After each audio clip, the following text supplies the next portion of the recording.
Euh, avec l'aide du Seigneur, nous allons parcourir un certain nombre de passages dans les Écritures ce matin. Je prie que le Seigneur nous donne de l'aide pour que nous puissions tirer une instruction pour nos âmes. Alors, le premier passage que nous allons parcourir, c'est dans le livre de Daniel au chapitre 1. On va lire Daniel au chapitre 1. On va lire les versets 6 au verset 9.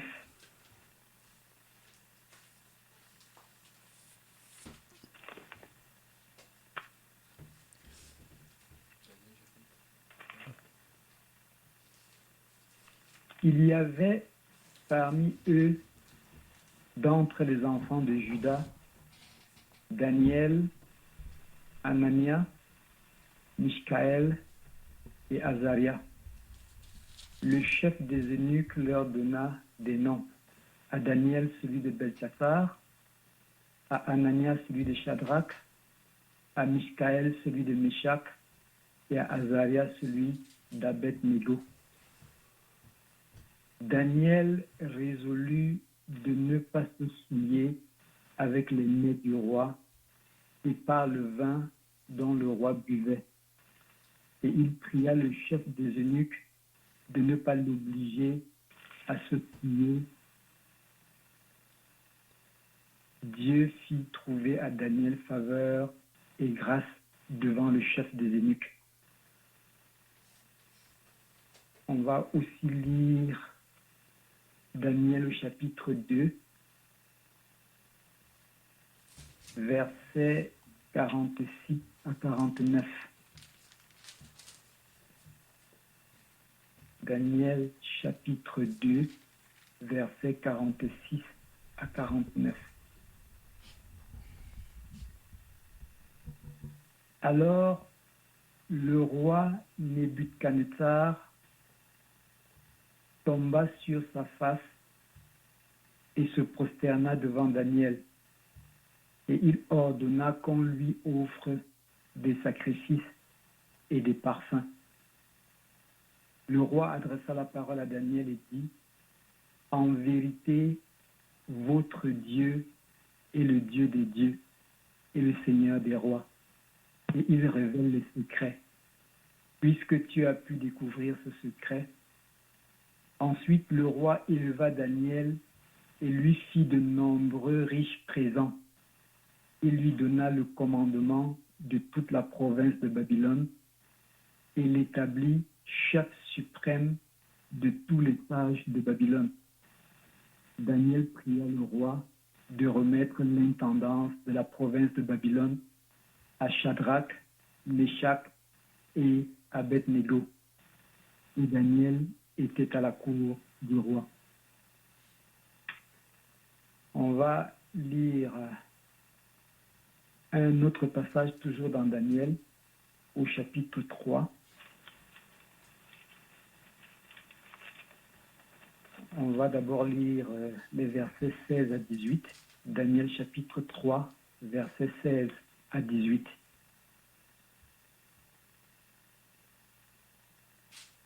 Shadrach, Meshach et Abed-Nego répliquèrent au roi Nebuchadnezzar. Nous n'avons pas besoin de te répondre là-dessus. Voici notre Dieu que nous servons peut nous délivrer de la fournaise ardente et il nous délivrera de ta main, ô roi. Sinon, sache au roi que nous ne servirons pas tes dieux et que nous n'adorerons pas la statue d'or que tu as élevée. Ensuite, nous allons lire toujours dans Daniel au chapitre 3, maintenant les versets 28 à 30.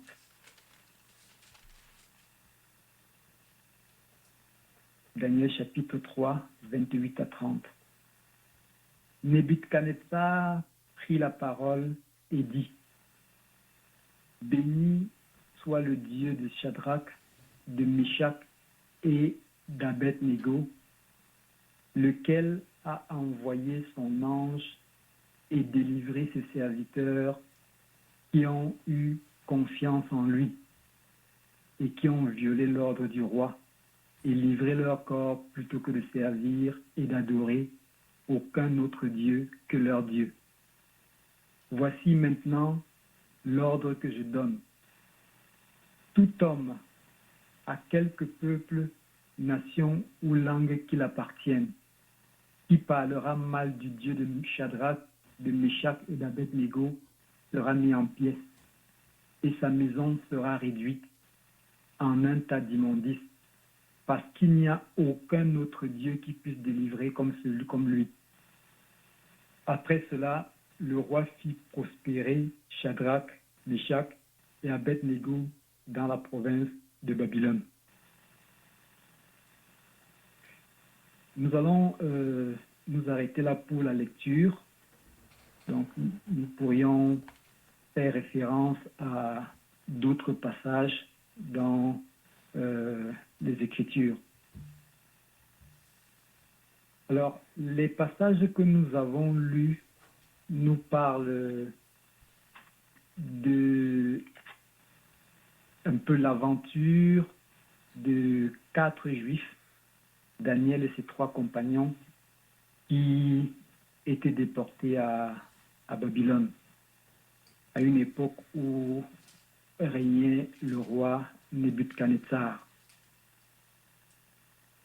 Et Daniel et ses compagnons vont être confrontés à un certain nombre de situations qui vont éprouver sérieusement leur détermination et surtout leur engagement à servir loyalement leur Dieu.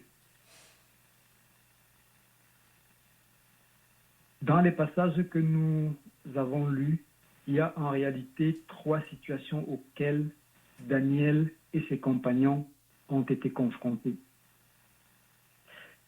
Dans la première, où Daniel prend la résolution de ne pas se souiller avec les mets du roi et par le vin dont le roi buvait, le roi avait donné un ordre à l'un de ses chefs des eunuques d'amener avec lui quelques enfants d'Israël de race royale et noble, qui étaient intelligents, qui n'avaient pas de défaut corporel et qui étaient doués de sagesse et d'instruction. Et surtout, qui devaient venir le servir dans son palais et à qui on devait enseigner les langues et les lettres des Chaldéens. Donc, en réalité, il s'agissait ici pour les Juifs qui étaient déportés à Babylone d'être moulés un tout petit peu à la culture et à la langue des Babyloniens et à leurs valeurs. Mais la première chose que l'on observe dans la réaction de Daniel ici, c'est que Daniel prend la résolution dans son cœur de ne point se souiller avec les mets du roi et avec le vin que le bois buvait. Et il prie le chef des eunuques de ne pas l'obliger à se souiller. Et ses amis et lui vont donc soumettre le roi avec toute sa cour à une petite épreuve, en leur disant: nous allons nous contenter de manger et de boire seulement des légumes, de manger des légumes et de boire juste de l'eau. Et on verra au bout d'un certain nombre de jours, au bout de 10 jours, qui aura le meilleur visage et qui aura l'embonpoint. Et après 10 jours, l'intendant du roi qui a amené les vins qui étaient destinés leur donnait simplement des légumes. Et au bout de 10 jours, ils vont donc se rendre compte que Daniel et ses 4 et ses 3 amis avaient meilleur embonpoint que tous ceux qui avaient mangé à la table du roi. Et à partir de ce moment, le roi décida donc de les prendre et de les mettre à son service. Et il va donc se passer quelque chose, que dans la seconde année de son règne, le roi aura un songe qu'il a oublié. Et puis, personne dans la cour du roi, parmi ses magiciens et ses astrologues, n'était capable d'expliquer le songe du roi. Mais ce que le roi ne savait pas, c'est que Dieu avait accordé aux 4 jeunes gens qui avaient pris la résolution de le suivre loyalement, de la science, de l'intelligence dans toutes les lettres, et la sagesse de Daniel expliquait toutes les visions et tous les songes. Et Daniel, avec l'aide de Dieu, réussit à donner l'interprétation du rêve du roi. Et l'une des choses qu'on va observer ici, c'est qu'une fois que Daniel a donné l'interprétation du rêve, le roi Nebuchadnezzar va faire une déclaration assez surprenante. Il va dire, en vérité, votre Dieu est le Dieu des dieux et le Seigneur des rois. Et il révèle les secrets, puisque tu as pu découvrir les secrets. Et il va donc élever Daniel dans la cour, et Daniel va lui proposer de nommer à l'intendance de la province de Babylone ces 3 amis. C'est ce que le roi fera. Mais ici, la première chose qu'on peut remarquer, c'est que dans la situation où Daniel et ses 3 amis se trouvaient à Babylone, on peut voir un parallèle avec la situation dans laquelle les chrétiens aujourd'hui se trouvent dans ce monde. Donc, nous, comme chrétiens, nous pouvons être un peu considérés comme ces juifs qui étaient déportés à Babylone dans une terre qui n'était pas la leur. Nous, comme chrétiens, aujourd'hui, nous traversons un monde qui n'est pas le nôtre, que la Bible qualifie d'ailleurs de désert de manière un peu métaphorique. Nous sommes dans un désert. Et dans ce désert, il peut arriver que dans le service que nous voulons faire pour le Seigneur, qu'il y ait des obstacles qui se dressent sur notre chemin. Et le premier obstacle, c'est que le monde a toujours tendance, comme le dit, comme il nous est mis en garde dans l'Épître aux Romains au chapitre 12, le monde a tendance à faire en sorte que nous nous conformions au présent siècle, dans sa philosophie, dans ses valeurs, dans tout ce qu'il fait, contre la volonté de Dieu. Et le monde, en réalité, n'a pas changé. Ce qui est arrivé au temps de Daniel et de ses 3 amis à Babylone nous arrive aujourd'hui comme chrétiens tous les jours. C'est-à-dire, nous sommes dans un combat où il faut en permanence essayer de discerner quelle est la volonté parfaite de Dieu dans les situations où il nous place. Et ce que nous pouvons observer dans l'attitude de Daniel et ses 3 amis, c'est qu'à cette époque, ils avaient parfaitement discerné que Dieu ne voulait pas qu'ils servent d'autres dieux et qu'il fallait rester attachés au seul et vrai Dieu qu'ils avaient connu. Mais cela ne manquait pas d'obstacles.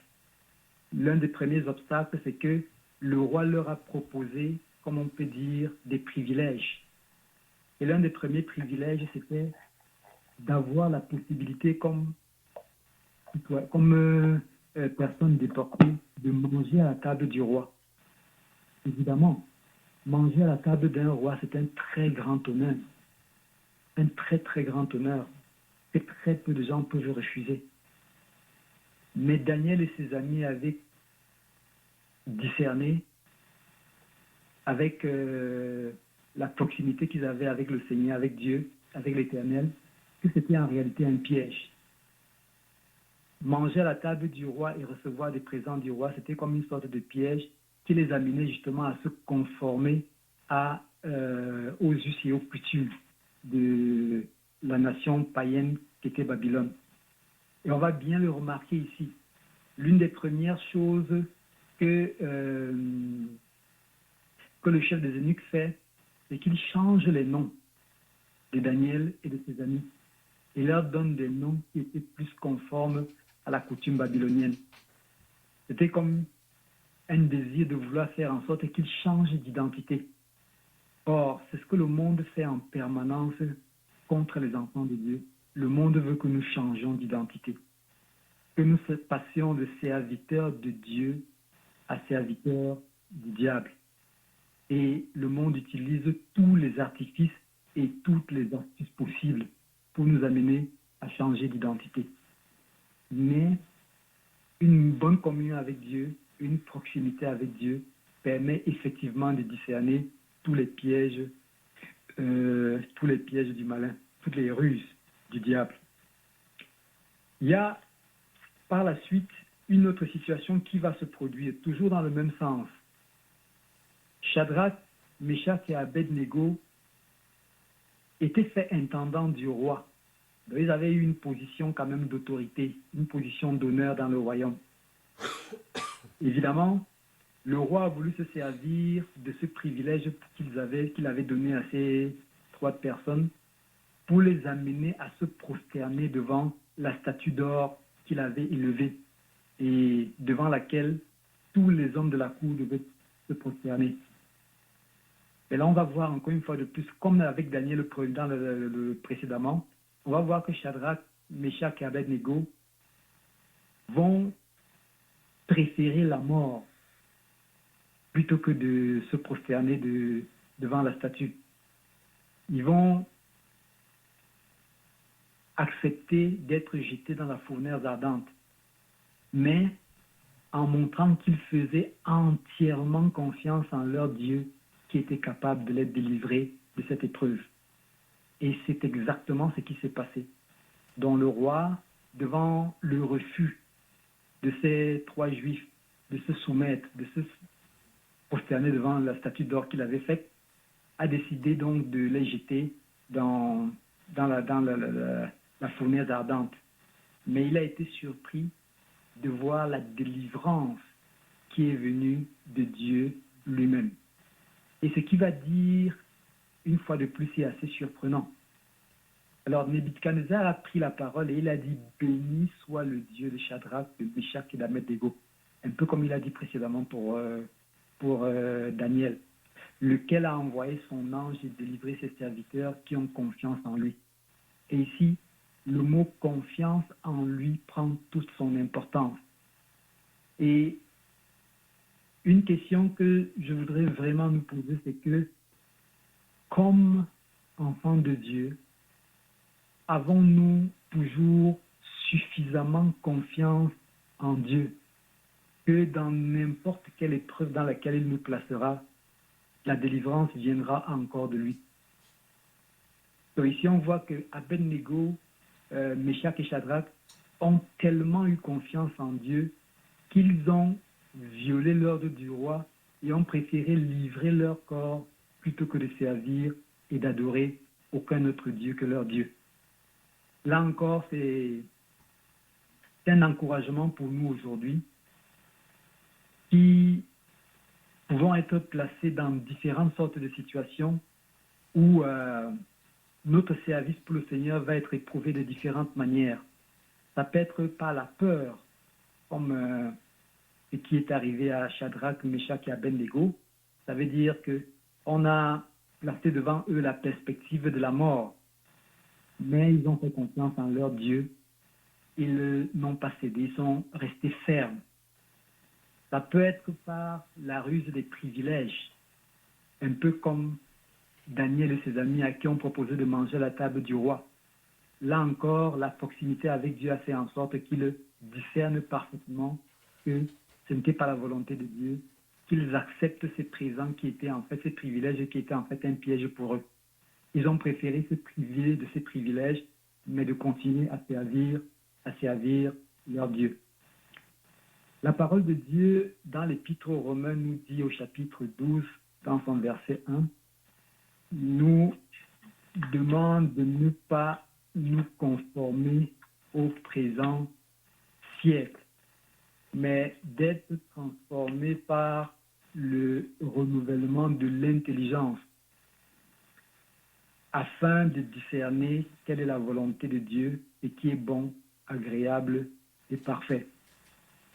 Ce qui est en fait arrivé au temps de Daniel à Babylone,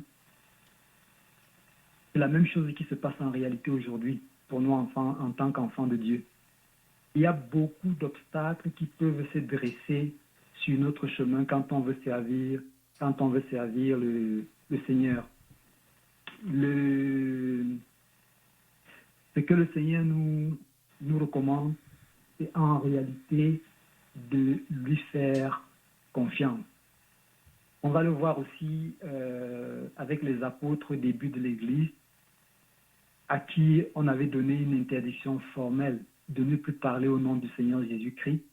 Et Pierre et les apôtres ont dû répondre à ceux qui les menaçaient. Voyez s'il est préférable d'obéir aux hommes plutôt que d'obéir à Dieu. Et devant l'insistance qui leur avait été faite de ne pas parler au nom du Seigneur, de ne plus parler de Jésus, ils ont préféré, à leur niveau, accepter de souffrir pour le nom du Seigneur plutôt que de ne plus parler de leur Seigneur. Et on dit les apôtres se retirèrent devant le Sanhédrin, joyeux d'avoir été jugés dignes de subir les outrages pour le nom de Jésus. Et chaque jour dans le temple et dans les maisons, ils enseignaient, et ils ne cessaient d'enseigner, d'annoncer la bonne nouvelle de Jésus-Christ. Là également, on voit que les apôtres étaient déterminés non pas à cause d'une force qui venait d'eux-mêmes, mais à cause de la confiance absolue qu'ils avaient dans le Seigneur, eux qui avaient été les témoins visuels de ce que le Seigneur avait fait. Ils pouvaient donc le suivre avec beaucoup d'assurance. Donc, mon petit message de ce matin, c'est davantage un message d'encouragement. Le Seigneur, notre Sauveur nous a promis d'être avec nous chaque jour jusqu'à l'accomplissement des temps. Le Seigneur est avec nous au milieu de nos épreuves. Le Seigneur est avec nous au milieu de nos difficultés.